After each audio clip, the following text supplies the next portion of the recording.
Hallelujah! Praise the Lord!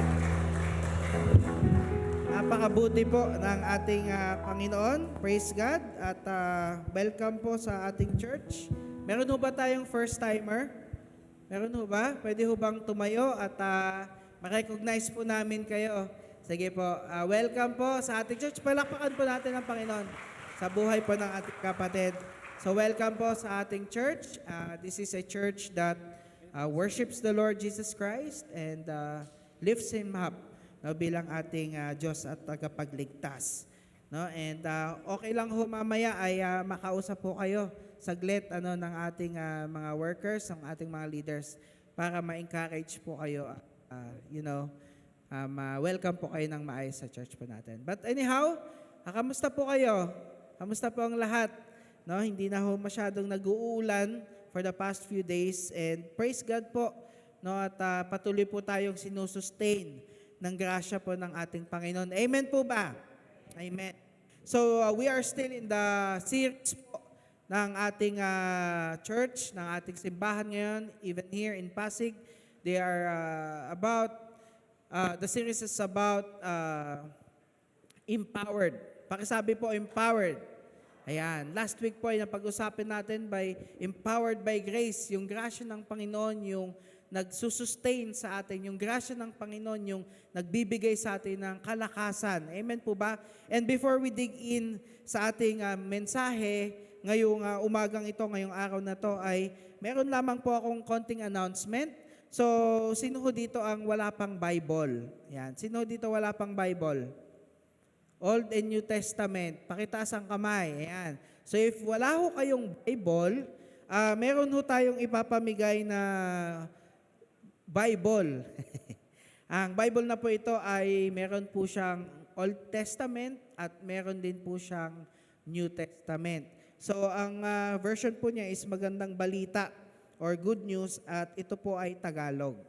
So if you know someone or meron ho kayong kakilala, no, if you desire to have one na magkaroon tayo ng Bible, ay ang gagawin nyo lamang po ay kukuha ko kayo ng tuklasin na booklet doon po sa ating registration. At ito po ay babasahin po ninyo at sasagutan po ninyo for 1 week. And then, ang requirement lang po ng organization na Bible League ay mapicturean lang po tayo na binabasa po natin at sinasagutan yung ating mga tuklasin because it is for their documentation. At pag ito po ay nasagutan na po ninyo, ay maaari na ho kayong i-submit po ninyo at makakatanggap po kayo ng Bible. Woo! Palakpakan naman po natin ang Panginoon. At napakabuti po niya sa buhay ng mga organization, ng mga ganito, no, na nagbibigay po, nagpapahayag po ng salita po ng Panginoon. Amen po ba? So before we dig in, let's invite everyone to please bow down your heads and let us pray unto the Lord. Panginoon, maraming salamat po, napakasarap na kami po ay umawit para sa inyo, Panginoon. Nawa po, Lord, ay hindi lang po kami na-bless kung hindi na-bless po namin kayo sapagkat kayo po ang rason kung bakit po kami umaawit, kayo po ang rason kung bakit po naisulat itong mga awiting ito. Kayo po ang dahilan, Panginoon, kung bakit pa po kami nakakatayo. Kayo po ang dahilan kung bakit pa po kami nabubuhay sa mundong ito. Pagkat ang grasya po ninyo sa amin ay punong-puno, Panginoon. Ang panalangin po namin ngayong umagang ito, Panginoon, ay mabigyan ho ulit kami ng empoweredness sa aming mga puso. Mabigyan ho kami ng kalakasan ng loob na suungin itong aming ginagalawang mundo. Hindi po para sa aming mga sarili, kung hindi para mabigyan po kayo ng kaluwalhatian, Panginoon ko. Maraming salamat po muli, Panginoon. Dinadakila po namin kayo. Sinasamba na po namin kayo at hayaan niyo po na maibalik po namin sa inyo lahat ng papuri at pasasalamat sa matamis na pangalan ni Jesus. Lahat po ay magsabi ng Amen, Amen, and Amen. Palakpakan po muli natin ang Panginoon. Yes, Lord, sa iyo po lahat ng papuring yan. Okay, our topic for this morning will be coming from Romans chapter 6. Okay, so if you have your Bibles with you, ay maaari nyo pong buksan sa Roma chapter 6. At doon po natin kukuhanin at huhugutin ang ating pag-uusapan ngayong umagang ito. But did you know that God is not just satisfied? Ang Panginoon daw po natin ay hindi lamang po satisfied na tayo po ay patawarin. No? Pakisabi sa katabi mo, pinatawad ka na ng Diyos. Yan, pinatawad ka na ni Jesus. Amen. At hindi lang po dyan nagtatapos. God is not satisfied in just forgiving someone, no? But He is interested in redeeming each and every one of us. Kasi ang pagpapatawad po ay isang parte ng pagpaparito ng ating Panginoong Hesus. Pero when we talk about redeeming or pagtubos sa atin, ay ibang usapan ho yun. Because it will require, no, na tayo po ay ma-redeem. Pag sinabi mong redeem, kuhanin ka sa isang sitwasyon at dalin ka sa isang sitwasyon o lugar na kung saan makakabuti para sa iyo. No? Kung kayo ay may aso at ito po ay nahuli ng pet control, may pet control ba? Or animal control, no? Ang proseso po na kukuhanin mo yung aso mo galing dun sa kulungan, no? Nahuli nga nila, at iuwi muli ay isa pong ehemplo or example ng redemption. Ni-redeem mo yung aso. No? Redeem mo yung pet mo dahil siya ay iyong pag-aari, mahal mo. At ganun din po ang Panginoon sa atin. No? Nakuha na tayo nahuli na tayo ng animal control na si Satanas. No? Nandun tayo, nakakulong tayo, wala nang pag-asa, slave na tayo. No? Andito na lang tayo, hindi na tayo malaya. Pero nung dumating ang Panginoon, no, hindi lang tayo pinatawad sa ating ginawa, kung hindi tayo po ay nilabas niya, ni-redeem niya doon sa kulungan, kamatayan at kasalanan. And yet, God wants us to grow in our faith and mature in our faith as well. No? Nung kinuha na tayo, gusto niya na aalagaan niya tayo. Kaya nga ang buhay Kristiyano ay kasama po dito yung paglago. Because if we are not growing as a Christian, I think there is a big problem. May problema ho. That's why when we are a Christian, supposedly, ang mindset po natin, I want to grow in my Christian faith. Amen po ba? And our ultimate goal as a follower of Jesus is to be totally transformed into His image. Ano hong ibig sabihin yan, Pastor? No? Kailangan ko bang magpahaba ng buhok at para maging kamukha ni Jesus, maging imahe ni Jesus? No? By the way, si Jesus po ay, according sa studies, hindi po siya long hair. Ha? Hindi po porket yung nakikita natin, long hair, si Jesus na yun, hindi po natin masabi because ang pagbabasihan po natin is of course in the Middle East. And during those time, short hair po yung mga tao. So, hindi po natin talaga alam. Okay? Kaya nung mahaba ho yung aking buhok, nung ako po ay bata pa sa pananampalataya, ang tawag sa akin, Papa Jesus. No, yung aking mga kalaro sa skateboard. Oh, Papa Jesus, dito ka na. Halika. Kasi nga nag-church na ako noon at nag-share na ako ng banal na salita ng Panginoon sa kanila, pero long hair, tas balbasarado pa. So, Papa Jesus yung tawag nila sa akin. So sabi ko, hindi ako si Papa Jesus. But anyhow, no, we are born, we are redeemed. Tayo po ay niligtas ng Panginoon para tayo po ay makuha po natin yung image of God in our lives. That is our ultimate goal. Ano bang ibig sabihin nito? Hindi ho tayo magiging Diyos, no, katulad niya, but we will have His character in us. Makikita po ng tao na buhay ang Panginoon because of us. No? Pag nakita ho ba tayo ng mga tao, mga trabaho natin, kaklase natin sa school, do they see the character of Jesus in us? Or kinamumuhian tayo ng mga tao? Ito talaga si Banal-banalan pero yung action niya hindi naman maka-Diyos, no? Sometimes action speaks louder than voice. Minsan kahit hindi mo sabihin na Kristiyano ka, pero dahil sa kinikilos mo, the way you love them, the way you care for them, ay, may kakaiba dito sa taong to. And then they will find out that you are a follower of Jesus. Then we are fulfilling, or we are, papunta na ho tayo doon sa being conformed in the image of God. And to do that, kailangan po natin ng transformation sa ating mga buhay. And we want to be empowered by the Lord, empowered life. We want to have empowered life para tayo po ay patuloy na mag-transform para po sa fullness ng ating pagiging Kristiyano. Amen po ba?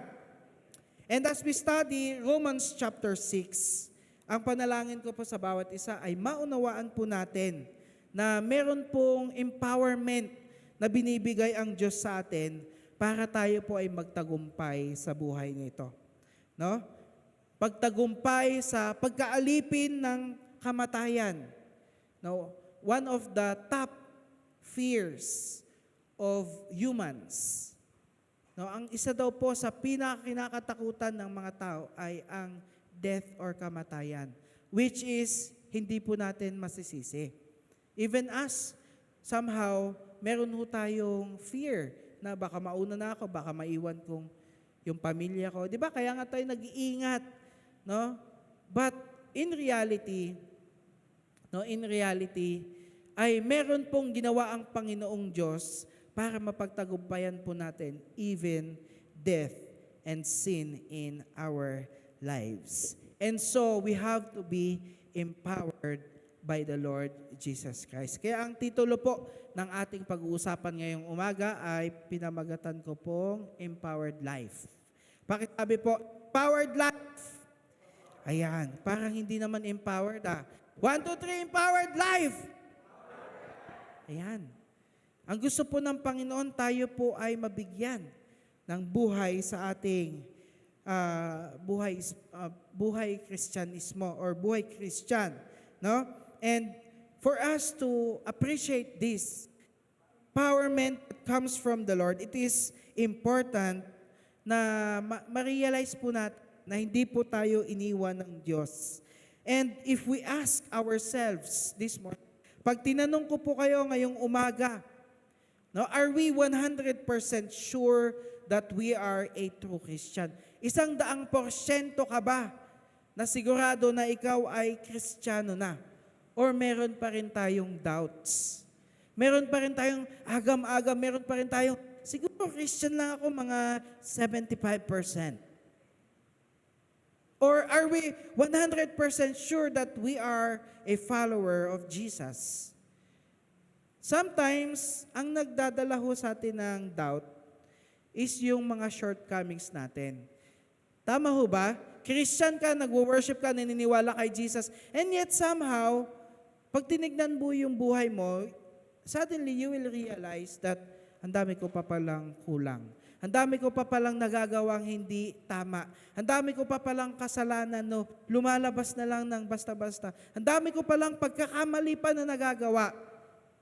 And that gives us the doubt kung ikaw ba talaga ay mananampalataya ng ating Panginoong Hesus. Tama ho ba o mali? Yung 100% mo nababawasan. No? Pero hindi po dapat ganoon. Sapagkat kung sinabi mo na ikaw ay tagasunod ni Kristo, ikaw ay tinuring niya ng anak. And magkakamali pa ba ako, Pastor? Magkakasala pa? Yes. We are still living in our sinful nature. Kaya lang iba ho yung dati. Kasi dati nag-i-enjoy ka sa kasalanan. Woohoo! Enjoy ako dito! Pero ngayong Kristiyano ka na, sumunod ka na kay Jesus. May mga pagkakataon na nadadapa ka pa rin. But you are not happy. Hindi ka na masaya. Pansinin niyo po, malalaman niyo kung kayo ay isang Kristiyano if kapag tayo ay nagkasala sa Panginoon, hindi tayo happy. Dati kasi, happy tayo. Masaya tayo pag, wala yan, Jesus, Jesus. God, God, God. Baduy, corny. Pero ngayong tagasunod ka na ni Kristo, pag nagkakamali ka, you will have a deeper conviction na nasaktan ko ang Panginoon. Lord, I am sorry, nagawa ko na naman. Okay? But this is just to encourage each and every one of us. Pag sinabi ng Panginoong Hesus na, Panginoong Diyos na tayo ay anak niya, ikaw ay anak niya. At mahal na mahal ka ng ating Panginoon. Basta, huwag ka lang aalis sa Kanya. Basta huwag ka lang tatalikod sa Kanya. No? And praise God, dahil meron po tayong Diyos na hindi bumibitaw sa atin. You know, Apple, pahirap ko nga man yung kamay mo. No, minsan, ako, ang Panginoon, hindi ka asawa ko. Kunyari, anak ko si Apple, no? Di ba, minsan, hawak tayo ng anak natin. And there are times na tayo yung bumibitaw. Pero ang Diyos, nakahawak pa rin sa atin. Di ba, ganun tayo pag humawak sa kamay ng mga anak. Minsan, kahit bumibitaw sila, nakahawak pa rin tayo. Why? Because lalo na pag tumatawid, ayaw natin silang mapahamak. Ganun po ang Panginoon sa atin. May mga pagkakataon na, Lord, dito muna ako. Pero ang mata ng Panginoon, ang hawak ng Panginoon sa atin, nak, hawak kita. No? Kahit magkamali ka, suportahan ta ka. Because I love you. At mahal po tayo ng Panginoon. That is called grace. No? Kahit may kami tayong pagkamali, ako, dami ko pa rin ng pagkakamali bilang tao. But instead na lumay sa Panginoon, lalapit ako sa Panginoon, Lord, kamali na naman ako, Panginoon. Tulungan niyo po ako magbago. Ganon din po sa atin. And when Christ came and redeemed humanities, tayo po ay pinalaya niya na rin sa kapit ng kasalanan, bondage of sin in us. And I invite everyone to open our Bibles in Romans chapter 6. Sabi ho sa Romans chapter 6 verse 1, well then, should we keep on sinning so that God can show us more and more of His wonderful grace? Ito po ay isang verse po na nadaanan po natin last week. Sabi diyan, well then, should we keep on sinning so that God can show us more and more of His wonderful grace?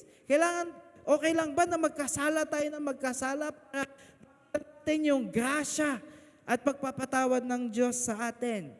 Now, Apostle Paul answered this question, but para maunawaan po natin itong tanong na ito, backstep po tayo ng dalawa. No? Backstep po tayo ng dalawa. And Romans chapter 5 verses 20 to 21. Babasahin po natin yan. Turn your page, turn your Bible. No? Backstep lang po tayo. Romans chapter 5 verses 20 to 21. Ito sabi diyan, God's law was given so that all people could see how sinful they were. Ayan. But as people sinned more and more, God's wonderful grace became more abundant.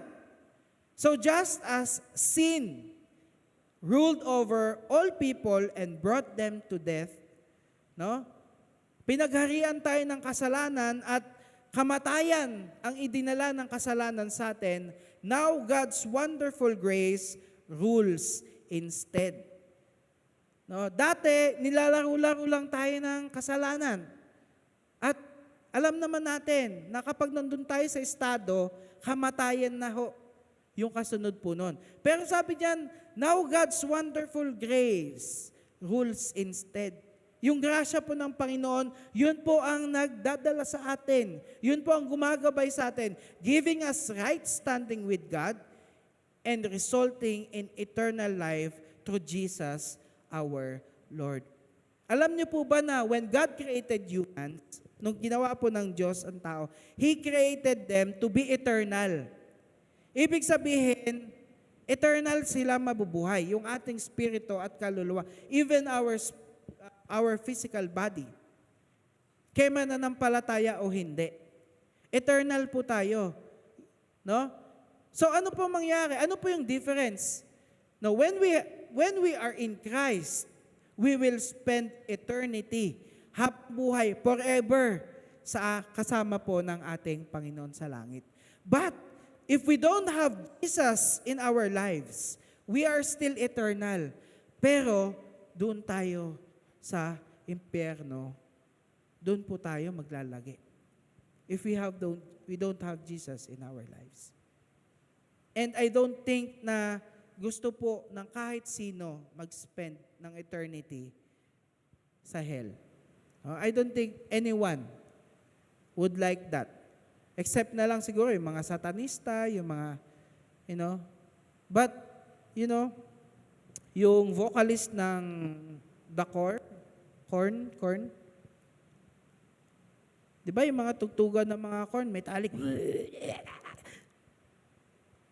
nakakilala ho siya sa Panginoon. No? And he started to share who Jesus is. Started to repent of his sin. Started to love his daughter. And siya po ay nabago ng Panginoon. You see, wala pong imposible sa Panginoon. Hanggat meron ho tayong hininga, tayo po ay nabubuhay pa, may pag-asa pa ho kay Kristo. Si Apostle Paul, na dating Saul, dati alam niyo ho kung ano yung trabaho niya? Bago ho siya maging Kristiyano? No? Siya po ay pumupunta sa iba't ibang lugar at naghahanap ng mga Kristiyano. Pag may nakita sa Kristiyano, Tim, Kristiyano ka, papahuli niya ho yun. At siya po ay paparusahan at ipe-persecute. Yun ho ang trabaho niya. No? Kaya lamang po, nung pupunta siya sa Damasco, nagkaroon ho siya ng encounter kay Jesus. Bigla ho siyang nabulag. At doon niya nakita ang Panginoon. I was blind, but now I see that. Nakita ko na.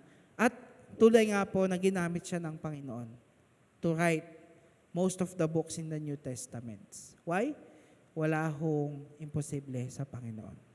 Pakisabi ho, walang imposible sa Panginoon. Tignan niyo ho, sino ho yung example doon? Sino ang example na walang imposible kay Lord? Whoop! Ako! Tayo! Nung una ayaw natin Ha? Aminin niyo. Nung una ayaw natin may pumunta kay Hallelujah, Hallelujah. Praise the Lord dyan Diba? Pero, ba't ho tayo nandito ngayon? Because wala pong imposible sa Panginoon. He loves us so much na ayaw niya ho tayong mapunta sa dagat-dagatang apoy. Ang gusto ng Panginoon, kasama siya sa kalangitan. Kaya ho yan yung sinasabi ng ating verse na Romans 5 para maipakita na ang tao ay makasalanan, kailangan maisulat ang law, God's law.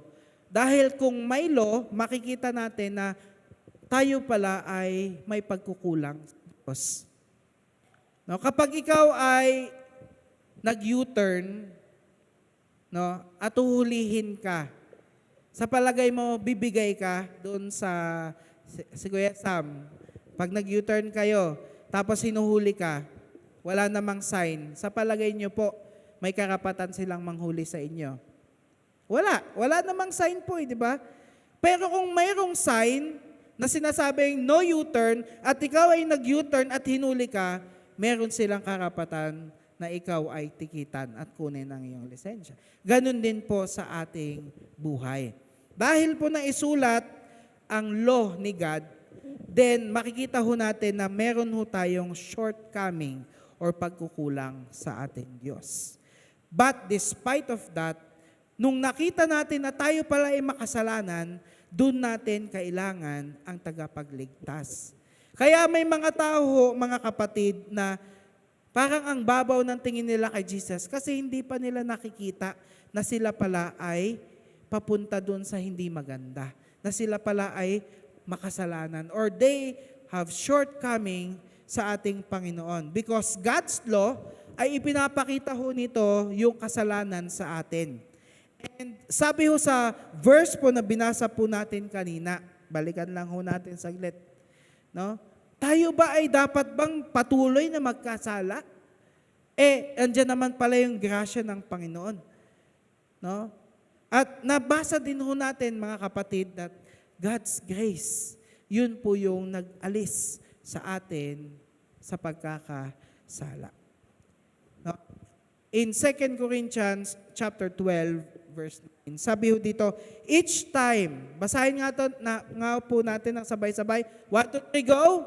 Each time, he said, my grace is all you need, my power works best in weakness. So now I am glad to boast about my weaknesses so that the power of Christ can work through me. Nung dumating sa iyo ang law, God's law, nalaman mong makasalanan ka. Ang sabi diyan, each time he said, my grace is all you need. No? For my power is made perfect in your weaknesses. Hindi na ikaw yung, hindi makasalanan ako, wala na akong mapuntahan. Hindi na ngayon. Sasabihin mo, makasalanan ako. Pero, ang kapangyarihan ni Kristo na iligtas ako, linisin ako, baguhin ako. Yun ang grasya ng atin. Yan yung sinasabi po dyan. Perfect yung aking kapangyarihan, yung grasya ko, para ikaw ay alisin ko dyan sa kinalalagyan mo. No? Ang isang estudyante na nahihirapan sa, particularly sa subject na math.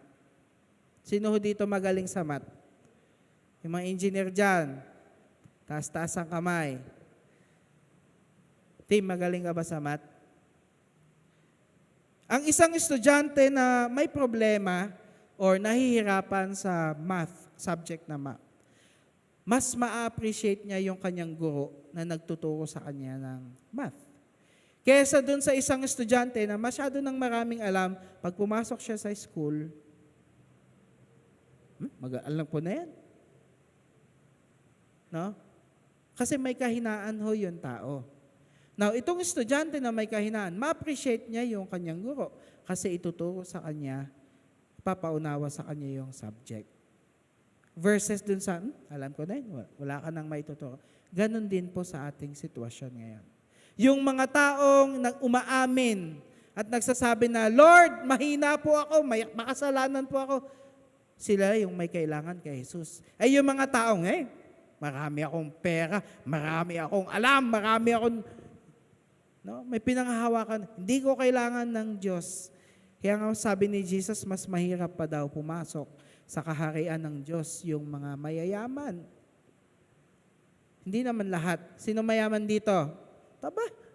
Sino mayaman dito sa sa pag-ibig? No? Ibig ko po sabihin, sabi ni Jesus, mas mahirap pa pumasok. Mas madali pa pumasok sa butas ng karayong mga kamelyo kesa maligtas ang mga mayayaman. Bakit kaya niya nasabi yun? Because, hindi naman po lahat, but some rich people, they cling into their, wealth. Kaya hindi nila kailangan ng Diyos sa kanilang buhay. No? Sabi ng Panginoon, may power, ang kapangyarihan ng Diyos ay perfect, eksakto sa kahinaan natin. So if you tell to yourself at inaamin mo sa sarili mo na ikaw ay may weakness, then God's power is perfect for us. Kapag sinabi mo sa sarili mo, wala akong pagkakasala, sabi ho sa 1 John, niloloko mo lang ang sarili mo. No? And ituloy po natin sa Romans chapter 6, verses 1 to 2. Ulitin natin. Well then, should we keep on sinning so that God can show us more and more of His wonderful grace? Sabi ni Pablo, of course not. Siyempre hindi. No? Since we have died to sin, how can we continue to live in it? You see, the more we sin, the more we are able to overcome through grace. Paano tayo magkaroon ng empowered life? That is by realizing that we are freed. Tayo po ay pinalaya sa kasalanan ng ating Panginoong Diyos. No? And dito makita natin, malinaw ho na sinabi ng Panginoon na kapag ikaw ay isang Kristiyano na, no, it is parang napaka-imposible nga na you are still living in sin. Yung buhay mo dati, ganun pa rin kahit ikaw Kristiyano na. Why? Because when you accepted Christ, when you have Christ in you, you are a new creation. No, bagong nilalang ka na, wala ka na doon sa dati mong kinalalagyan. You are not enjoying those things again and again. Kung hindi, magtanong tayo, Kristiyano pa ba? Kristiyano na nga ba talaga ako? Kasi kapag ikaw ay tagasunod na ni Kristo, there will be a significant change in your life. No? In verse 3 to 4, Paul illustrate this by the water baptism that they received, yung mga taga-Romans. No? And water baptism is a symbol or symbolizes that we are dead to sin. Kaya nga po inilulubog Di ba? Ang ibig sabihin nun, ikaw ay patay na sa kasalanan at buhay na kay Kristo. No? Yung mga nagpa-water baptism dito, nauunawaan niyo po yung ibig sabihin nun. Ikaw ay inulubog, ibig sabihin namatay na sa kasalanan at ikaw ay binuhay na muli. Romans chapter 6 verse 3 to 4. Hindi ba ninyo alam na tayong lahat na nabautismahan kay Kristo, Jesus ay nabautismuhan sa kanyang kamatayan? No? Sa makatuwid, tayo'y namatay na at nilibing sa nakasama niya sa pamamagitan ng bautismo upang kung paanong binuhay muli si Kristo sa pamamagitan ng dakilang kapangyarihan ng Ama, tayo rin ay magkakaroon ng panibagong buhay. Yung simbolo po, kaya ho tayo inilulubog, is symbolizing that namatay na rin tayo sa kasalanan, tulad ho ng pagkamatay ni Kristo. And yet, nung nabuhay si Kristo, ganun din ho tayo mabuhay. What a powerful act of worship sa ating Panginoon. We are dead to sin, and yet now we are alive in Christ. Wala na tayong pag-asa. Kahit magtatahol ka, dead ka na, wala ka na. Huli ka na doon ka na mag-spend. And yet now, we are alive in Christ. Malaya. Sino dito ang pinalaya ng Diyos? Sa isip, sa salita, at sa gawa. No? Romans chapter 6, verse 5 to 7. Since we have been united with Him in His death, we will also be raised to life as He was. We know that our old sinful nature, or sinful selves, were crucified with Christ so that sin might lose its power in our lives. We are no longer slaves to sin. For when we died with Christ, we were set free from the power of sin. Bigyan ho natin ng emphasis yung verses na ito. Anong sinasabi dito? Since ang kasalanan po natin ay na-crucify na with Christ, tayo po ay meron na pong power, or we are given empowerment over sin in our lives. Ibig sabihin, yung dating nilalaro-laro lang tayo. Ano ba yung mga naglalaro sa ating mga kasalanan? Magbigay ka nga, Pastor Apple, ng mga bondage of sin sa isang tao? Ha? Jogging? Pagsisinungaling. No? Hindi ka mapirme kung hindi ka makapagsinungaling. Gusto mo, alam mo yung katotohanan, ano pa? Tim, pag inom ng gatas, addiction sa alcohol. Kaya Ruben, nangangako ng napapako. Hindi totoo sa kanyang sarili. Dito po, kuya, gambling. Alagambit. Sa X-Men. Gambling. Addiction sa mga bagay-bagay na yan. Gusto mong alisin, gusto mong baguhin, pero nakakapit sa'yo. Ikaw, gusto mo. Hindi. Sama tayo dito. Hindi ka makaalis doon. Pero dahil sa ginawa ni Kristo, that tinanggap natin siya, yung pagkakasala po natin ay panibago na. Kumbaga nabago po yung ating buhay. Amen po ba? Sabi here dito, we are no longer slaves to sin. Sabi ho dito, we know that our old sinful selves were crucified with Christ so that sin might lose its power.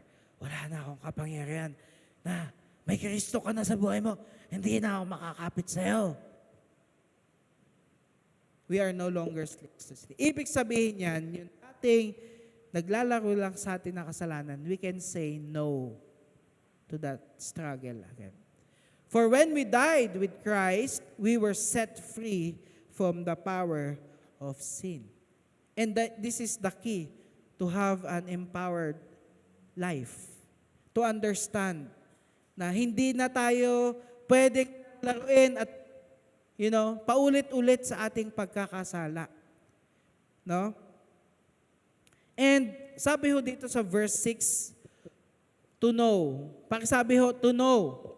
Ayan. Ang original meaning po niyan is to experience. Meron kasi yung alam mo lang, pero hindi mo na-experience. But yung sinasabi dito, we know, na-experience natin, na tayo po ay pinalaya ng ating Panginoong Hesus. Ang pagkuha ng lisensya na theoretical, alam mo, natututo ka paano mag-drive. Tama? By knowledge, you know. Pero ibang usapan kapag ikaw ay practical na, nagda-drive ka na talaga. And that is the fulfillment na masasabi mo na ikaw talaga ay marunong nang mag-drive. Pero iba yung napanood mo lang paano ba magluto ng kalderetang kambing. No? Ay, hindi mo pwede marunong ako magluto ng kalderetang kambing. Nakita ko sa YouTube. Legit ba yon? Not unless na gawin mo yon, matuto ka, tsaka mo pwedeng sabihin, ay marunong magluto ng kalderetang kambing. Ganon din po dito. Hindi ho natin pwedeng sabihin na, malaya na ako sa kasalanan, dito pa ako. Pero hindi natin na-experience. So, ito pong sinasabi dito sa verse 6 ay ma-experience natin na yung ginawa ni Kristo, na tayo po'y tinubos niya. Na-experience na po ba natin kaya sa ating buhay na tayo po ay pinatawad at niligtas ng Panginoong Hesus? Otherwise, kung hindi pa natin na-experience yung pagiging Kristiyano natin, head knowledge lang. Ay, Kristiyano ako, umattend ako sa CCOF. Yun ba? But ang totoo pong pagkaligtas ay merong experience sa ating buhay. No? And yung experience na makawala na sa power of sin in our lives. Yung dating ine-enjoy natin na kasalanan, ngayon hindi na. Hindi ka na nag-enjoy. Wow, malaya na ako dyan. Yung dating ang kaharap mo, alak. Ngayon, Biblia na. Diba? Araw-gabi, alak.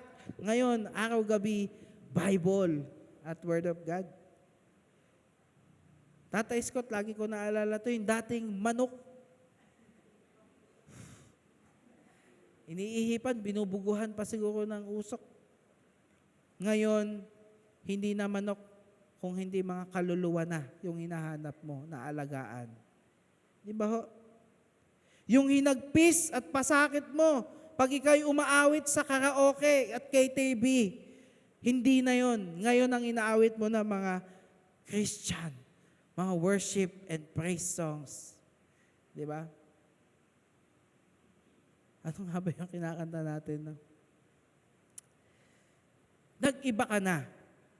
Ikaw ay malaya na sa kasalanan. Yung kinakapit-kapitan mong sakit ng loob, pinalaya ka na ng Panginoong Hesus. Kaya pag nakikita mo yung taong yon, masaya ka na. Eh, uy, di ba? Kasi wala na yung tinik. Inalis na ng Panginoon. Nakaranas ka ng pagpapalaya, nakaranas ka ng pagpapatawad. Pastor, paano kung namatay na yung kasakitan ko ng loob? Release mo sa Panginoon. Kasi siya magbibigay sa... Para makalaya ka na, kapatid. Ang tagal mo nang taon na. No? Sa panahon pa ni Kopong. Hindi, Pastor, sakit ng... Oo nga anong gagawin mo dyan? Mamamatay ka ba na? Dala-dala mo yung sakit na yan. Di ba? Palayain na. Ibigay natin sa Panginoong Hesus para tayo ay makalaya na sa pagkakasala. And we are encouraged to experience to die to ourselves. Nababasa ho natin, tayo ay namatay na kay Kristo. Ang ibig sabihin lamang po nito, kapatid, ay hindi na tayo yung nasusunod sa buhay natin kung hindi si Kristo. Ang kanyang salit ang nagbibigay na sa atin ng direksyon. Pag tinignan ho natin yung ating mga buhay at puso ngayon, sino ho ang nakaupo sa trono ng puso natin? Let's read in Galatians chapter 2, verse 20. This is one of my life verse, Galatians 2:20. Sabi ho dito, I have been crucified with Christ. It is no longer I who live, but Christ lives in me. And the life which I live in the flesh, I live by faith in the Son of God, who loved me and gave Himself for me. I have been crucified with Christ. Anong ibig sabihin ba? Hindi ho kailangan pahirapan yung sarili. Ibig ko sabihin, hindi pisikalan to. Puso at isipan. I have been crucified with Christ. Ngayon, ang buhay na ito ay hindi na para sa aking sarili lamang, kung hindi para kay Kristo na minahal ako at binigay ang kanyang buhay para sa akin. Para kanino po tayo nabubuhay? Para sa sarili? Para sa pamilya? Wala pong masama doon. Pero kung yun lang, kulang. Kasi dapat nabubuhay na po tayo para kay Kristo. At lahat ng yon, para sa sarili, para sa pamilya, susunod na lamang po. Pero priority natin ang i-please si God. Romans chapter 6, verse 8 to 10. Sabi dito, and since we died with Christ, we know we also live with Him. Mabubuhay din po tayo. We are sure of this because Christ was raised from the dead and He will never die again. So, ang Panginoong Hesus po natin ay hindi po kaluluwa. Ha? Si Jesus. Physical po siyang nabuhay.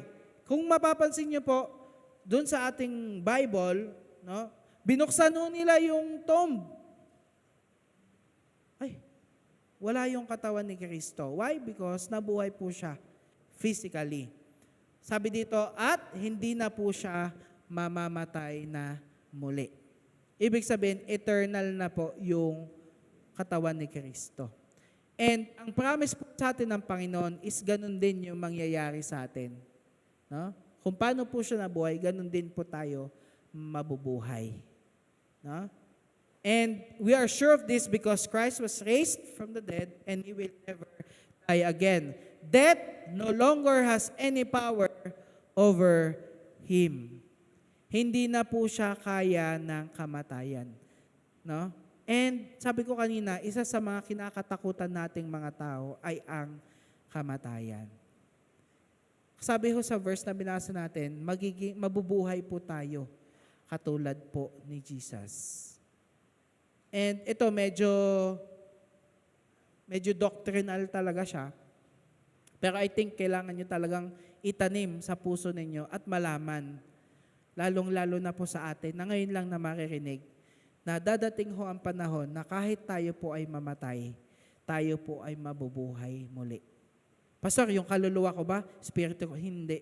Physical. Katulad ho ng nangyari kay Jesus. Bakit? Dahil sa ginawa ni Jesus, tinanggal niya, nilinis niya yung kasalanan. Sabi niya, death has no longer power over Christ. At ganon din sa atin. When He died once to break the power of sin.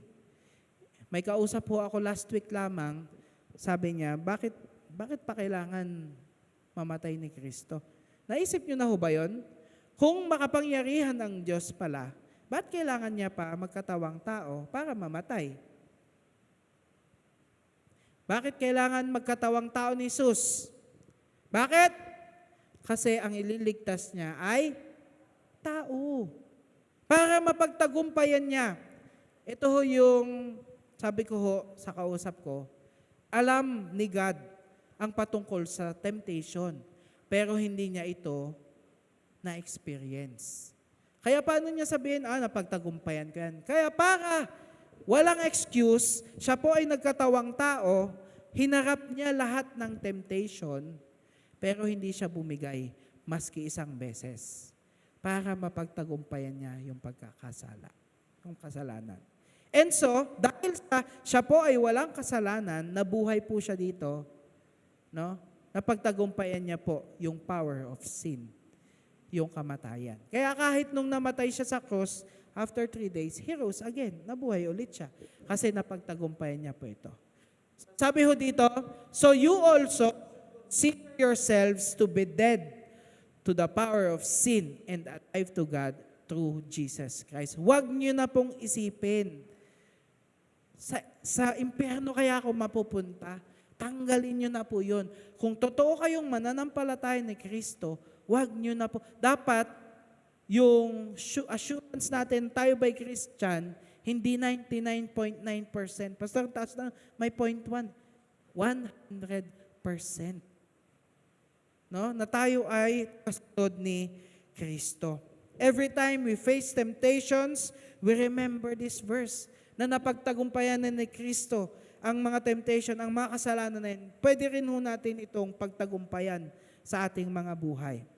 Not because of our own sakalam, but because of what Jesus did on the cross. To gain victory, mga kapatid, over the power of sin, we must first be crucified with Christ. Kasi sa sarili nating lakas, hindi talaga kaya. Ilang beses na natin ginawa yon. Tama ba? Sa sarili nating lakas, ilang beses natin pilit tumatakas sa kapangyarihan ng kasalanan, walang epekto. 1 week, 2 weeks, sasabihin natin, New Year, no, tatalon-talon ako para tumangkad ka, dadayat ka na New Year's resolution. Ilang New Year's resolution na yung ginawa natin, pero hindi kaya. After 2 weeks, babalik. Why? Sariling lakas, but kailangan ho natin yung kapangyarihan ni Kristo.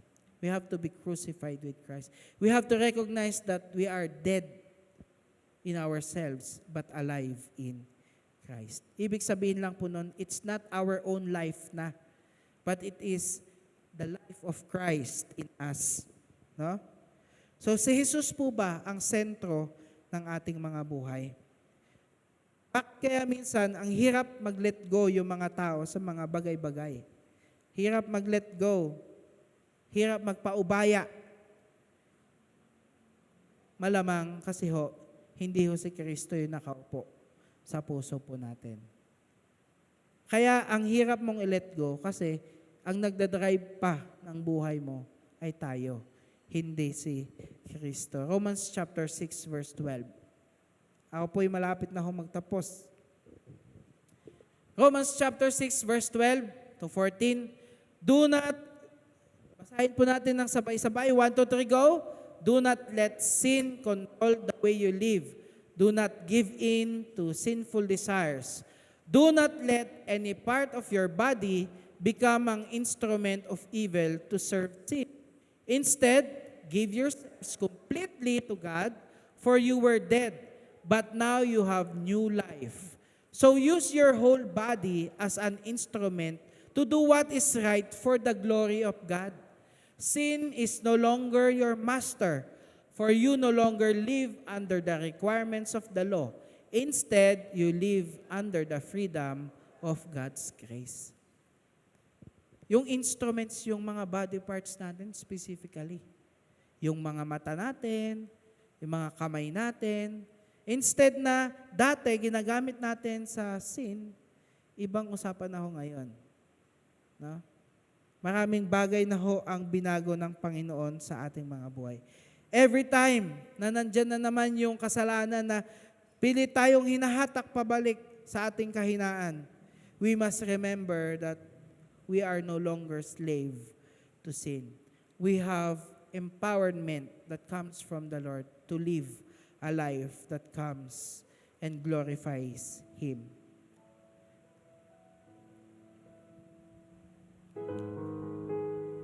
Pwede ho ba ako maging transparent ngayong minuto na to? Minsan no kasi ang problema hindi yung ayaw or hindi kaya Minsan ang problema kaya ayaw bitawan yung mga bagay sa buhay nila is wala tayong pananampalataya pa kay Jesus. No, yung trust natin sa Kanya. Feeling natin kasi pag binitawan natin yung mga bagay na to, mawawalan tayo ng value. Mga kaibigan, mga bisyo, ay, hindi ka na nagiinom, wala ka na, out ka na sa grupo. Ay, yung mga kaibigan mo na, dating ito ginagawa nyo, out ka na, hindi ka na namin May mga bagay sa buhay natin na ayaw nating i-let go kasi feeling natin, pag ni-let go natin, mawalan tayo ng value. But it is not true at all. Kasi pag binitawan natin ito, yung dati nating buhay, and we follow Jesus, nagkakaroon tayo ng totoong value sa buhay natin. And this is to remind you, kapatid, na hindi tayo iiwanan ng Diyos. No matter what. Kaya kapag nag-decide tayo, Lord, iiwanan ko na to, halika anak, i-cater kita. Because I have the best plan for you. Because I have the best things for you. No? Pag alam mong hindi nakabubuti sa'yo, you have to let go, let God. You have to let go and let God. Romans chapter 6, verse 19, because of the weakness of human nature, I am using this illustration of slavery to help you understand all this. Previously, you let yourselves be slaves to impurity and lawlessness. Impurity sa pag-iisip, sa salita, sa gawa. Lawlessness, yung mga pagkakasala. Sabi dito, which led ever deeper into sin. Lalo kapag dinidikdik sa kasalanan. Now, you must give yourselves to be slaves to righteous living so that you will become holy. Ibig lang po sabihin ni Pablo dito, ay instead na ito yung sundin mo, sundin mo ang Panginoon. Slave to righteousness, not slave to sin. No? And we have to decide, kapatid, we have to decide in ourselves para mangyari ito sa ating mga buhay. Hindi tayo makakausad. Ang Diyos natin, hindi siya hindi ka dito. Hindi siya ganun. Nandito siya, tumatawag siya, nak, dito lang anak. Let go, ako bahala sa'yo. No? Minsan tayo, Lord parang hindi ako sigurado, Lord, sa'yo. Parang feeling ko, pag sumunod ako sa'yo, mawawala lahat sa akin. No? But it is not true at all. Because Jesus will give us the freedom, kalayaan sa buhay po natin.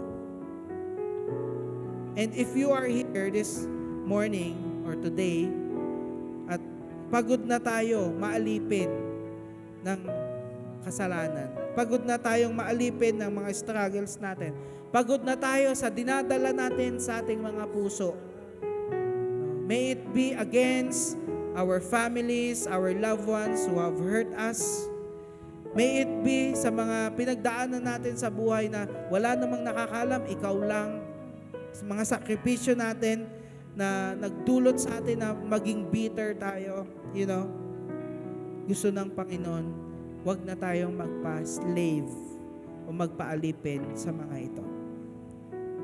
Kaya yung mga bigat ng dinadala natin, nag-o-offer ang Panginoon sa atin na, bigay mo na sa akin yan, ha?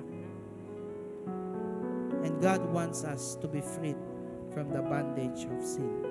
And for the last verse that I'll be reading, Romans chapter 6, 22 to 23. Sabi ho dito, but now you are free from the power of sin and have become slaves of God. Sa Diyos na tayo nakasunod, hindi na sa kasalanan. Now you do those things that lead to holiness and result to eternal life. For the wages of sin is death, but the free gift of God is eternal life through Jesus Christ our Lord. Yung regalo ng Diyos sa atin ay buhay na malaya. Tayo po'y lahat ay tumayo at aawit ho tayo ng isang awitin. Ako'y inibig mo kahit ako ay ganito.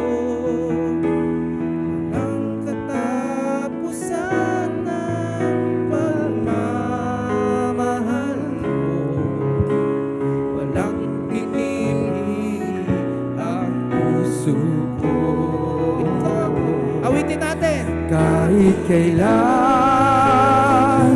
di ka nagkulang, biyaya mo sa akin laging lahat.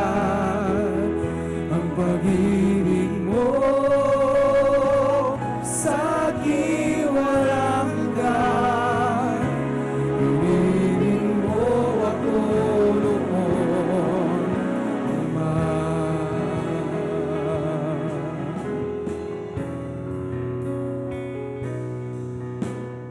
Ikaw lang ang pag-asa ko, aming ikaw ang buhay ko, Jesus. Yes, Lord. Ikaw lang, Panginoon Jesus. Kahit ako'y nangangamba, basta't ikaw ang kasama, hanap kang na.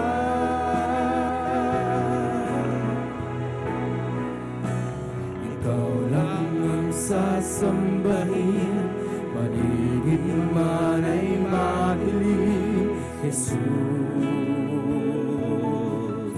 Kahit may sulirain man, lagi kang aawitan, ikaw lamang. Let's sing to the Lord Jesus. Kahit kailan di ka nagkulang, biyaya mo sa aking laging laan. Ang pag-ibig mo sa aking walang hanggan. Inibig mo ako noon, minsan pa. Kahit kailan di ka nagkulang, biyaya mo sa aking laging laan. Ang pag-ibig mo sa aking walang hanggan. Inibig mo ako noon, Ama. Panginoong dakila katapat sa dalangin ko, ako'y inibig mo kahit ako ay ganito.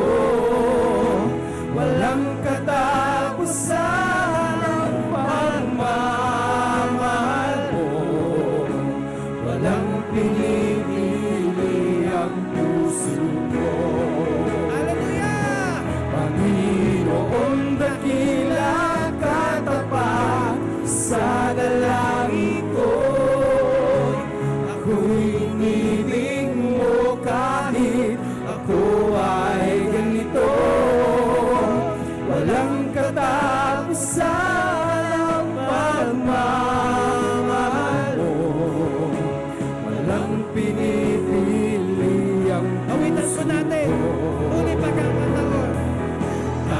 kailan di ka nagkulang. Biyaya mo sa akin lagi lang. Ang pag-ibig mo sa akin walang hanggan. Ibig mo ako noon ang Awitan mo. Galing sa ating mga puso.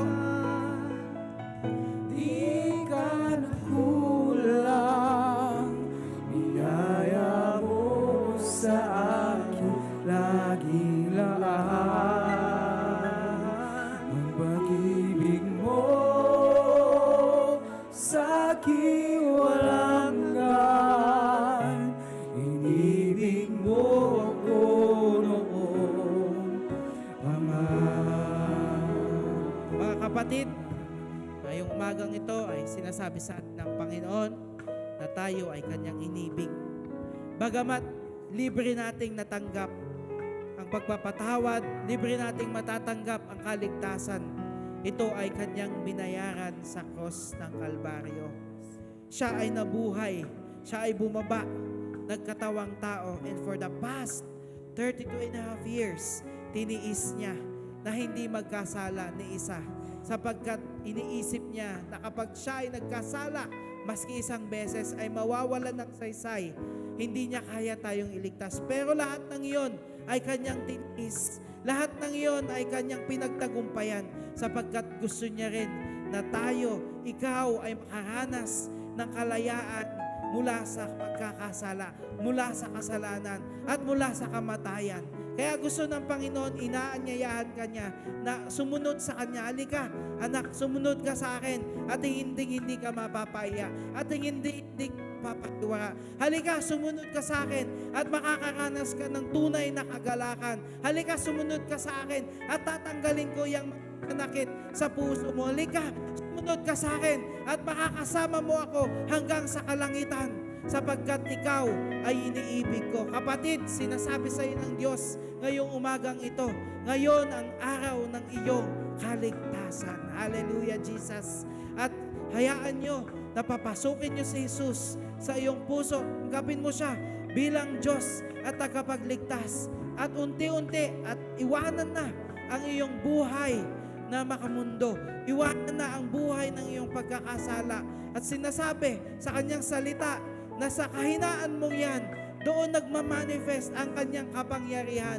For my power is made perfect in your weaknesses. Ang iyong kahinaan ay nandyan perpekto ang kalakasan ng ating Panginoon. Kaya umasa ka, kapatid, na kapag ikaw ay nanalangin sa katagumpayan, ay ikaw ay tutugunin ng Diyos, sapagkat ikaw ay gusto niyang mapabuti ang iyong kalagayan. Hallelujah. Kung ikaw yon, kapatid, ngayong umagang ito, maaari bang sundan mo ako sa panalangin ng pagtanggap sa ating Panginoong Hesus? Sundan mo ako sa panalangin ito. Panginoong Hesus, ikaw po ay tinatanggap ko bilang Diyos at tagapagligtas. Inihihiling ko po ng tawad ang aking mga kasalanan. I recognize, Lord, na ako po ay nagkamali sa inyo. Pero mas malaki at mas dakila ang iyong pag-ibig sa akin. Ang iyong kamatayan sa krus ay mas malaki kesa sa aking pagkakasala. Ang iyong grasya ay nag-uumapaw para ako po ay iyong iligtas sa kasalanan. Panginoong Hesus, muli ay tinatanggap ko po kayo bilang aking Diyos at tagapagligtas. Salamat, Panginoon, sa kalayaang ito. Banal na Espiritu, tulungan niyo po ako mamuhay ng naaayon at nararapat sa pagsunod sa inyo. Salamat po muli sa matamis na pangalan ni Jesus. Amen, amen, and amen. Hallelujah. Palakpakan po natin ang Panginoon. Atin pong itaas yung ating mga kamay at papanalangin ko po kayo. The Lord will bless you and the Lord will keep you. make His face shine upon you. And I pray, Lord Jesus, na maging mabunga po kami. May we be fruitful in all the things that we do. May you bless the works of our hands. May we be a light unto this world. May we be a salt unto this world, bringing people unto you, O Lord Jesus. Lord, I pray and I declare salvation upon people who will meet, Father God. I pray for the people, Lord God. I pray for protection. I pray, Lord God, for our families. Panginoon, na ma-achieve po namin at this week ay magkaroon po kami ng fruitful day, Father God. Fruitful week, Lord Jesus. Salamat po muli, O Diyos. Itinataas po namin kayo, Panginoon, sa pangalan ng Ama, ng Anak, at ng Espiritu Santo. Lahat po ay magsabi ng Amen, Amen, and Amen. Huwag niyo po kalimutan, yung may mga gusto po ng Bible or may kakilala po kayo, ibigay niyo lang po sa kanila, pasagutan niyo po, and then we will give the Bible to you. God bless po sa lahat, and pagpalaan po kayo ng Panginoon.